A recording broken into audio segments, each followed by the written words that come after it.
40 anos seja uma cirurgia muito indicada, dificilmente é indicada antes dos 40 anos, só em casos muito especiais, muito específicos. Com relação à dor, a gente sabe que a dor, a meu ver, é uma questão subjetiva, né? Depende muito de cada paciente, né? Da forma como cada um enfrenta, não é? Os problemas, enfim. Mas assim, existe alguma cirurgia que seja mais ou menos dolorosa? Hoje em dia, em cirurgia plástica, a gente sempre diz que as cirurgias que mexem mais com a parte muscular são as cirurgias mais dolorosas, porque elas têm um cunho assim de inervação, de lesão de inervação e de mexer, assim, de ter uma coisa de fazer um trabalho mais profundo é quando vai a nível muscular e aí é quando a cirurgia é mais dolorosa, que seriam as próteses de glúteo, que são intramusculares. Atualmente seria uma das cirurgias mais doloridas. A senhora também faz a cirurgia de prótese de glúteo? Sim, sim. E fica bacana o resultado? Fica bem natural? Se tem boa indicação, sim. Ah, é? Aí depende muito do caso, depende muito da pessoa, do objetivo daquele paciente.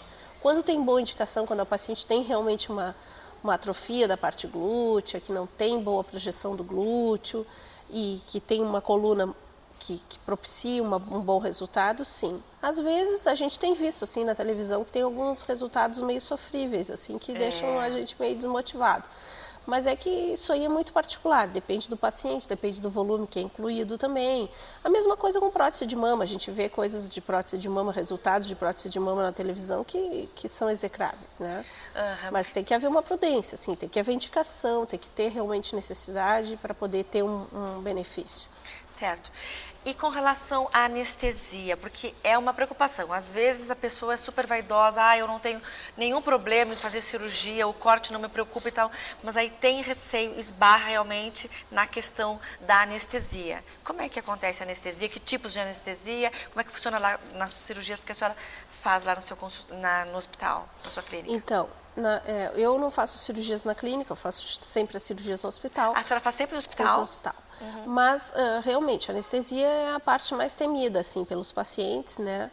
Mas é uma coisa que já evoluiu, como eu te falei, já evoluiu muito, hoje possibilita que a gente faça mais cirurgias plásticas do que já se fez em função da segurança que se desenvolveu com as drogas anestésicas, com os procedimentos anestésicos.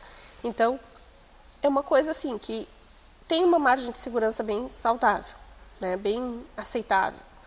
O que acontece, existem inúmeras formas de serem feitas as anestesias, depende do tipo de cirurgia, né? Pode ser feita cirurgia geral, anestesia geral, pode ser feito bloqueios anestésicos, que seriam a raquidiana ou a peridural.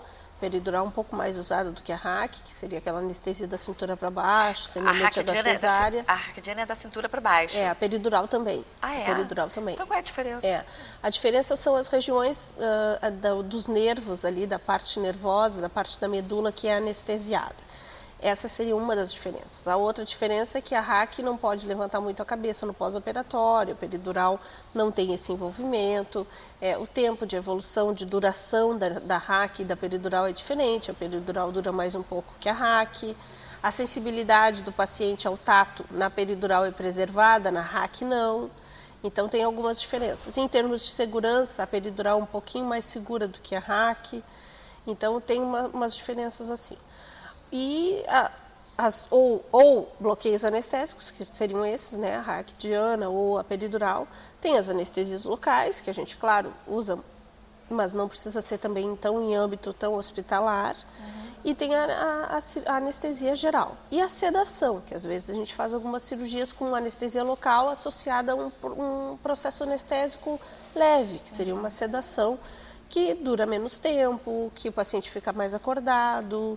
Então, essas seriam as principais modalidades assim, de anestesias.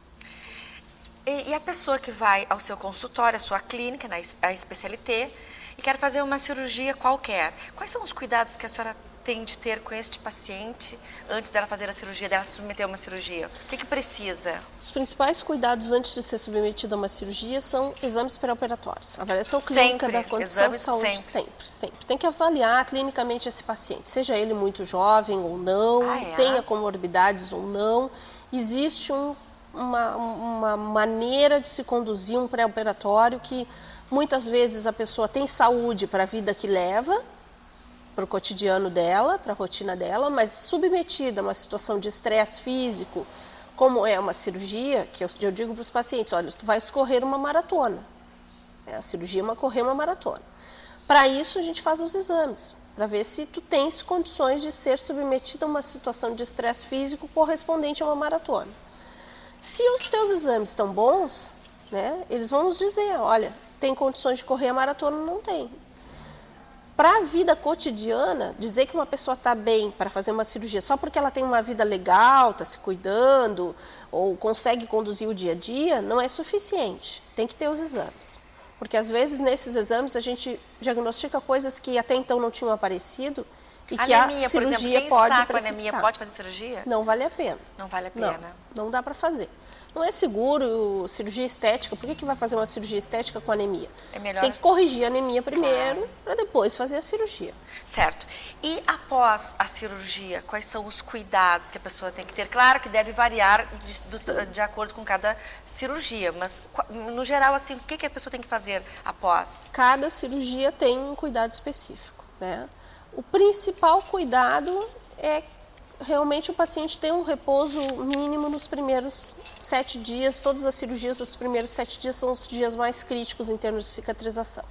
Nenhuma cirurgia, tem recomendação do paciente ficar deitado dia e noite e dia, como se estivesse hospitalizado, como se estivesse doente. Não, isso não é saudável para a cirurgia plástica. Ah, não? Não, tem que no dia seguinte da cirurgia o paciente já tem que começar a se movimentar, caminhar, retomar certas atividades do dia a dia dele e deitar só à noite. Porque esse repouso absoluto num pós-operatório de cirurgia plástica pode precipitar alguns problemas. Certo. E já que uma das cirurgias mais procuradas é a cirurgia do abdômen, porque este é o mal das mulheres, especialmente, não é? Os homens levam vantagem sempre em tudo. Eles têm, eu acho, né? Eles não têm essa tendência da gente de acumular tanta gordura no abdômen como nós, né, mulheres. Assim, com relação a pessoa que está acima do peso, mas está com uma barriga bem salientezinha, o que ela precisa fazer para ficar mais apresentável, mais feliz consigo mesma? Então, estando acima do peso, né, existe um cálculo de estar acima do peso ou não estar, que se calcula através do índice de massa corporal, que é bem conhecido já por todos, e que é um cálculo que leva em consideração o peso dividido pela altura ao quadrado. Pacientes com esse valor, com essa fórmula calculada de peso dividido pela altura ao quadrado, acima de 25, são pacientes de risco para tudo. Risco anestésico, risco cirúrgico, o maior risco de formação de líquido na cirurgia, no pós-operatório, que é algo indesejável, maior risco de infecção, maior risco de tromboses, que são complicações que podem ocorrer após a cirurgia. Então, assim, o paciente que tem um índice de massa corporal acima de 25 ou muito acima de 25, que não seja aquele 25, 25,5, 26, está numa margem que não é tão aceitável e não tão segura para fazer a cirurgia. Então, é melhor que esse paciente corrija primeiro o peso, consiga corrigir o peso por uma margem mais aceitável, digamos que 25, faça uma plástica e a partir daí o objetivo dele vai ser continuar perdendo peso, né? Porque se ganhar peso depois da cirurgia, aí o desastre é maior ainda. Ah, nossa, aí não resolve de nada, né? Tudo tem que ter a manutenção. Não só isso, né? A cicatriz da cirurgia, se tu engordar depois, até 1 ano depois da cirurgia, em qualquer prazo que seja, 1, 2, 3, 6, 7, 8 meses, essa cicatriz vai sofrer mudança de posição, mudança de forma, mudança de qualidade. O resultado da cirurgia vai ser muito mais comprometido até do que se a pessoa ganhasse peso 1 ano depois da cirurgia. Mas isso também é uma questão de conscientização, né? Porque eu tenho colegas que elas eram gordinhas, fofinhas, fizeram cirurgias, melhoraram e depois acharam assim, olha, fiz cirurgia, estou bela, agora eu posso voltar a comer. E elas ficaram muito piores, realmente. Sim, é um desastre. Doutora, e quando é que se faz uma cirurgia de barriga que corta aquela, né? E quando se pode fazer a lipoaspiração? Ou às vezes há casos em que precisa fazer as duas cirurgias ao mesmo tempo, os 2 procedimentos? A associação desses 2 procedimentos é muito comum, porque o resultado estético da cirurgia, quando se faz o corte e associa a lipoaspiração, é muito melhor, né? Então, o que tem diferença é ter a indicação de cortar ou não. em não se tendo essa indicação de fazer o corte, fazendo só a lipoaspiração, a pessoa tem que ter uma pele boa para retrair com a lipo, porque a lipo é o esvaziamento, esvazia o conteúdo de gordura daquele subcutâneo, daquela parte inferior, abaixo da pele. Então essa pele tem que ter uma boa capacidade de retração, tem que ser uma pele de boa qualidade, não pode ter estrias, não pode ser uma pele flácida. Aonde houver excesso de flacidez ou a barriga já estiver caída, como a gente diz, uma barriga em avental, ou houver estrias, é necessário corte, é necessário ressecção de pele, que a gente diz, em conjunto com a lipoaspiração.